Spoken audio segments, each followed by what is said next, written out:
Hi everyone, welcome back to Gwen Jikoni. On today's recipe, I'm going to show you how to make this almond and coconut granola. It is simple to make and it's oil-free as well as refined sugar-free. A perfect breakfast option or even as a snack.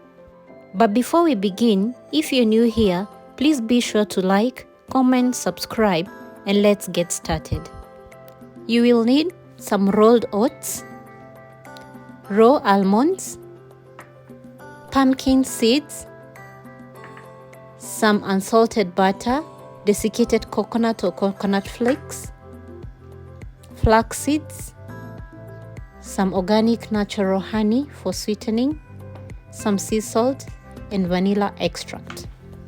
Since we're using whole almonds, we'll need to crush them, and one of the ways of crushing almonds is by using a food processor where you can control how fine you want them to be in your granola. It is also very fast and efficient, but in case you don't have a food processor, you can use a knife and a chopping board. I have a video on how to do that, linked above. By the way, I have a breakfast recipe book with mostly gluten-free recipes that you can enjoy. So in case you're interested, check the description box below. So this is the end result of the crushed almonds. I wanted it fine because kids are gonna enjoy this granola. So in a large mixing bowl, add in the crushed almonds,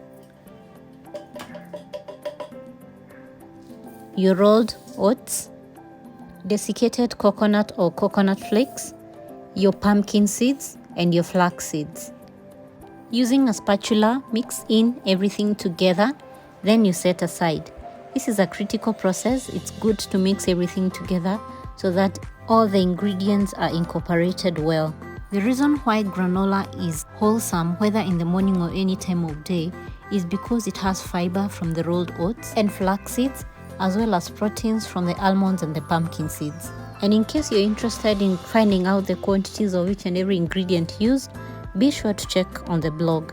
I have a detailed recipe with quantities that you need to make this exact batch. Once done, set aside. Then into a microwavable bowl, add in the butter. Make sure you've cubed it in small pieces so that it's easier to microwave. After microwaving it, for it to be melted, add in the sea salt, the vanilla extract, and your honey. Note that I use vanilla extract a lot in my recipes because an extract is a natural product, whereas an essence is synthetic and not the real deal. So it's always good to go with the natural things when you want to keep healthy.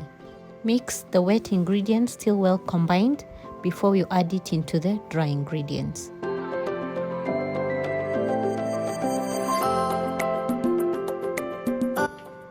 Next up, add the wet ingredients to the dry ingredients and make sure to mix well till everything is well incorporated. The reason as to why this specific granola recipe is oil-free and sugar-free is because instead of using sugar, we are using natural organic honey for sweetening it. And you know, honey is rich in antioxidants among other benefits, and we are using butter instead of oil.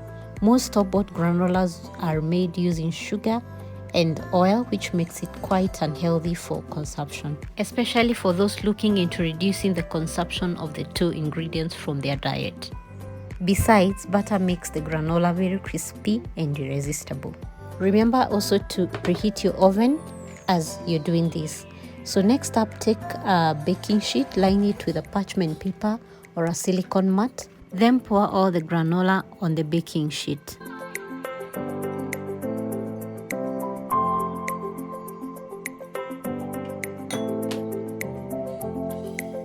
Spread it evenly, as even as you can, for it to bake in the best way possible and to bake well.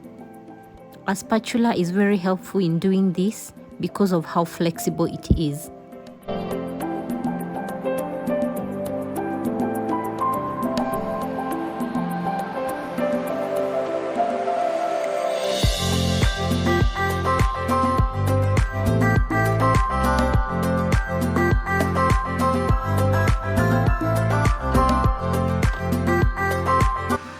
into the preheated oven it goes. Then remember halfway through to stir it so that it can cook and bake better. If you're trying this recipe for the first time, please do this process on the counter so that you leave the oven door closed to avoid escaping of the heat. I am used to baking this type of granola, so I will know how much more time I'll need to add in case I do this process this way. After stirring it, flatten it again with a spatula for it to bake evenly. Then close the oven door and let it bake till done.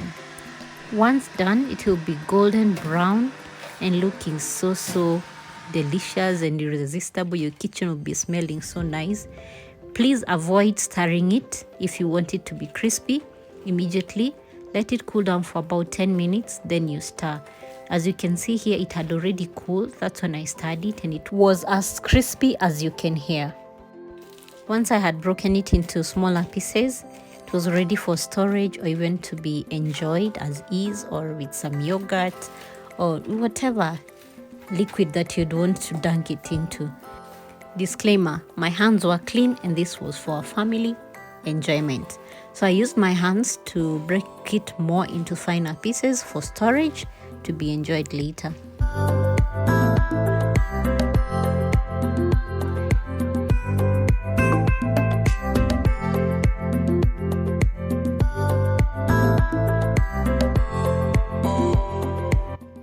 I love storing mine into airtight glass jars. As you can see, that's when I am putting the granola into the jars.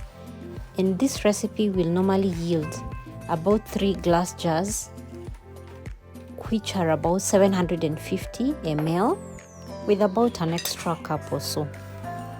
Normally the granola can last up to a month if put in an airtight container and in a cool, dry place.